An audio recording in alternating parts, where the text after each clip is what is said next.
This interview is being audio recorded and can be taken as evidence if this case is brought before a court. Can you confirm we've had no conversation about the insides and outsides of this offence outside of an interview room? No. Okay, we're in interview room number 6 at Southend Police Station. Time by the clock on the wall is 02:32 in the morning. It's the morning of the 6th of August 2018. I'm PC 73790 Rob Webber. I'm attached to Southend Police Station. For the purposes of the recording, can you state your full name and date of birth, please? Which one? Whatever you No, wish. this one on here. Your full name and date of birth. Ben Harrison. Okay, and which I can't even be bothered. Which date of birth, Ben? No, can't be bothered. Okay. Just carry on. Okay, before we continue with the interview, I have to explain the roles of the people here present in the interview. The only role is that of the police officer. So the role of the police here today is to obtain accurate, reliable information, gather evidence and establish the truth. This will be done by asking you questions and giving you the opportunity to explain your role or suspected role you've had in the offences concerned. I'm not duty-bound to accept your first answer that you give me, but I may challenge any inconsistencies if I deem it's appropriate. And will put questions to you even if you elect not to answer my questions.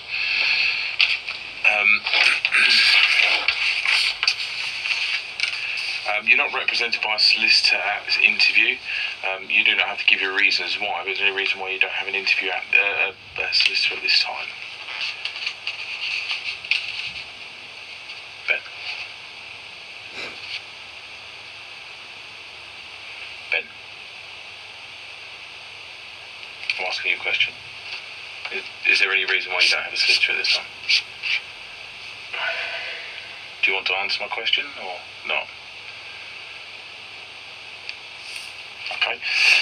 You are reminded that you have the right to free and independent legal advice. Although you've not taken it at this stage, any time during the course of the interview, if you decide you do want legal advice, the interview can be delayed and we can obtain that advice for you.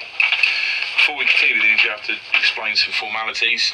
The interview can be monitored, during the course of which they'll be monitoring me rather than our conversation. They'll be making sure I'm abiding by the codes of practice which govern how we interview detainees.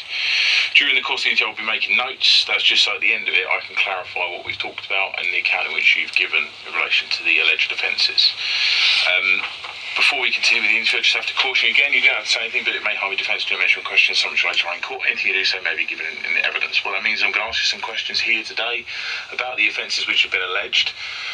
You don't have to answer my questions unless you want to, but if the case is taken to court and you say something there which you could have told me here, and the courts think it's quite reasonable at the time that we're sitting here that you could have told me, then that may harm your case. And anything that we talk about here which is recorded could be repeated at court. Does that make sense? Does that make sense, Ben? Okay. I'll carry on because obviously you're remaining silent.